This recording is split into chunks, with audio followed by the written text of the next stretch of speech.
భారతీయ ఛానల్కి స్వాగతం. Development versus అంటే మనుషులు బతకాలా వద్దా? డెవలప్మెంట్ ముఖ్యమా, మనుషులు బతకడం ముఖ్యమా? డెవలప్మెంట్ అంటే మొత్తం వాతావరణాన్ని ధ్వంసం చేయడమా? ఆ డెవలప్మెంట్ ఎవరికి ఉపయోగపడుతుంది? మల్టీనేషనల్ కంపెనీస్గా, లేకపోతే హండ్రెడ్స్ ఆఫ్ క్రోర్స్ ప్రాపర్టీ ఉన్న ఏమంటారు మన కమ్యూనిస్ట్ సోదరులు అంటారు కదా, పూర్జ్వాల్గా. సో ఇది యాక్చువల్గా నేను దీని గురించి ఎందుకు మాట్లాడతానంటే, మా ఏరియా నక్కపల్లి మండలం, నక్కపల్లి డిస్ట్రిక్ట్ అంటే మన మండలం అనకాపల్లి డిస్ట్రిక్ట్లో బల్క్ డ్రగ్స్ పార్క్ ఈ ప్రజెంట్ గవర్నమెంట్ ప్లాన్ చేస్తుంది. దానివల్ల వాతావరణ కాలుష్యం విపరీతంగా అయిపోతుంది. చుట్టుపక్కల ఎవడో ఉండలేడు. ఇంకా ఆ చుట్టుపక్కల ఊళ్ళంతా కూడా ఒకప్పుడు ప్రస్తుతం మంచి గ్రీనరీ తోటి సస్యశ్యామలంగా, ఒక మన కోనసీమకి కంటే బాగా, కోనసీమ ఇప్పుడైతే పాడైపోయింది చేపల చెరువుల వల్ల, రొయ్యల చెరువులు చాటు. ఇప్పుడు అంతకుముందు ఇప్పుడు ఒక 20-30 ఏళ్ల క్రితం కోనసీమ ఎలా ఉండేదో ఇప్పుడు మా ఏరియా అలా ఉందండి. ఇస్రాయవరం మండలం, నక్కపల్లి మండలం. దాంతో ఈ బల్క్ డ్రగ్స్ పార్క్ పెట్టి మొత్తం ఏరియానంతా కూడా ధ్వంసం చేద్దామని ప్లాన్లో ఉన్నారు. అది డెవలప్మెంట్ అంట. ఈ డెవలప్మెంట్ వల్ల ఎవరు డెవలప్ అవుతారో తెలియదు, కానీ మా ప్రజలు మాత్రం, సామాన్య ప్రజలు, కామన్ మ్యాన్ మాత్రం చాలా నష్టపోతాడు. ఆరోగ్యం పోతుంది, జీవనాధారం పోతుంది. అంటే అక్కడంతా కూడా ఒక 30% పీపుల్ ఫిష్ మీద డిపెండ్ అవుతారు, మత్స్యకారులు. మిగతా వాళ్ళు కొబ్బరి చెట్ల మీద డిపెండ్ అవుతారు. ఇంకో 30% కొబ్బరి చెట్లు, వాటి ప్రోడక్ట్స్ మీద డిపెండ్ అవుతారు. అక్కడ 4-5 పెద్ద కాయిల్ ఇండస్ట్రీస్ ఉన్నాయి. ఒక 1,00,000 కొబ్బరి చెట్ల దాకా పోతాయని గవర్నమెంట్ అంచనా, అందుకని ఇంకా ఎక్కువ పోవచ్చు. 1,00,000 కొబ్బరి చెట్లు అంటే వాటి మీద బతికేవాళ్ళు చాలా ఉంటారు. కొబ్బరికాయలు వచ్చేవాళ్ళు ఉంటారు, కొబ్బరికాయలు మోసేవాళ్ళు ఉంటారు, కాయ తీసేవాళ్ళు ఉంటారు, తర్వాత వ్యాపారస్తులు ఉంటారు. కొబ్బరికాయ ఒకటి దగ్గర ఇంకోటికి అమ్ముతుంటారు, వ్యాపారం. సో ఈ టైప్ ఆఫ్ అంటే ఈ కొబ్బరి మీద బతికేవాళ్ళు ఆల్మోస్ట్ మా ఊళ్ళో 50-60% ఉంటారండి. ఓన్లీ కొబ్బరికాయ మీద బతికేసేవాళ్ళు. ఆ కొబ్బరి చెట్లే లేకపోతే వాళ్ళు జీవనం మొత్తం బాగుంది. ఈ బల్క్ డ్రగ్ పార్క్ పెట్టేసి వాళ్ళకి ఏదో 10,000 జీతం వాచ్మెన్ ఉద్యోగం ఇస్తామంటే ఎంతమందికి ఇస్తారు? తర్వాత వాళ్ళు చేసిన వాళ్ళతో సాటిస్ఫాక్షన్ ఉంటుంది వాళ్ళకి.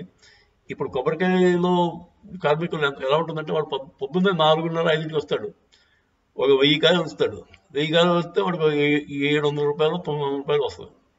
ఆ టైప్ ఆఫ్ వర్క్ బట్టి, లేదా రూపాయి కూడా ఇస్తాడు, 1000 రూపాయలు వస్తుంది. జస్ట్ 3 hours పని చేస్తాడు. ఆ తర్వాత హీజ్ ఫ్రీ బర్డ్, వెళ్తాడు. అవకాశం ఉంటే, అంటే కొంతమంది 2 రకాలుగా ఎర్నింగ్ చేసి ఉంటారు. వేటకి వెళ్తారు, సముద్రంలో వేటకి వెళ్ళి చేపలు పెట్టుకుని బతికేస్తారు. సో వాడు his own boss and is able to lead a comfortable life. నెలకి 25,000-30,000 సంపాదించడం ఎడం చేత పని వాడికి. అది కూడా ఒక 5-6 గంటలు రోజుకి పనిచేసి. ఇలాంటి లైఫ్ స్టైల్ ఉన్నవాడు రేపు పొద్దున్న 10,000కి వాచ్మెన్ కిందో, లేకపోతే ఆఫీస్ బాయ్ కిందో 12 గంటల రోజు పనిచేసి 10-12,000 ఇస్తామంటే ఎలా అడ్జస్ట్ అవుతారండి వాళ్ళు? వచ్చే 10,000 వదిలేసుకుని ఏదో కంపెనీలో ఉద్యోగం అని చెప్పేసి యూనిఫామ్ ఇచ్చేస్తే 10,000తో కంఫర్టబుల్గా బతికేస్తాడా? 12 గంటలు కూల్ చేసుకుంటూ. అది చాలా, ఇట్ ఈస్ ఇంపాసిబుల్. మామూలు కామన్ సెన్స్ ఉన్నవాడు ఎవడు కూడా ఆ పని చేయలేడు కూడా. అంతేత ఈ డెవలప్మెంట్ ఎవరికి డెవలప్మెంట్ అన్నది ఆలోచించవలసిన అవసరం ఎంతైనా ఉంది. మేబీ ఒక కార్పొరేట్ కంపెనీ 4-5 డెవలప్ అవుతాయేమో. వాళ్ళు దే మే మేక్ 1,00,000 కోట్ల నుంచి 10 లక్షల కోట్లు సంపాదించుకుంటారేమో. కానీ దానివల్ల కింద లెవెల్ మన కామన్ పీపుల్ అందరూ కూడా ధ్వంసం అయిపోతారు. వాతావరణం పోతుంది. మన పశువులు, పక్షులు చేపలు అన్నీ కూడా పోతాయి.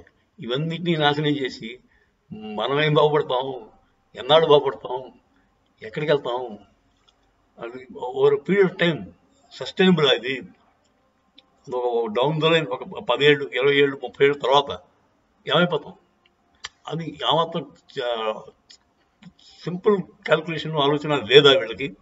కలెక్టర్లు, పెద్ద పెద్ద ఐఏఎస్ ఆఫీసర్లు బోగోడు చదువుకున్నా ఉంటారు, వాళ్ళకి ఆ మాత్రం కామన్ సెన్స్ లేదా? ఆ కలెక్టర్ గారు వచ్చేస్తుంది, ఏమిటో అంటుంది ఆవిడ సగం తెలుగు సగం తమిళ మాటలు. ఆవిడ ఎంతసేపు మీ మీ ఊరు అంటే ఒక ఊరు మాత్రం మన రాజీపేట మాత్రం ప్రొటెక్ట్ చేస్తుంటాడు. మీ ఊరికి మేము బ్లడ్ టెస్ట్ రానివ్వం అంటే చుట్టుపక్కలతో బ్లడ్ టెస్ట్ పెట్టాం. అంటే ఈ ప్రజలు అమాయకులా? ప్రజలు తెలివి తక్కువ అంట. ఈ ఈ మధ్యకాలంలో అంత కష్టం అంటే ప్రజలను మోసం చేయడం చాలా కష్టం.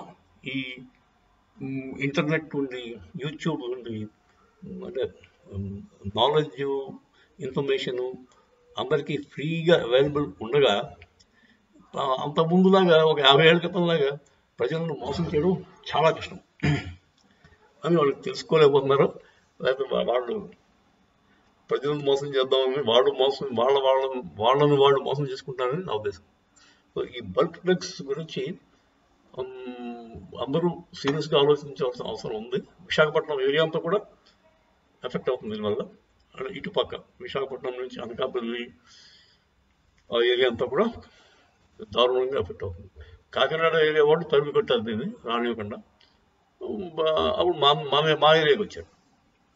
ఇప్పుడు దీన్ని యాక్చువల్గా నన్ను అడిగితే చేసుకోవాలని అనుకుంటారు సీరియస్గా.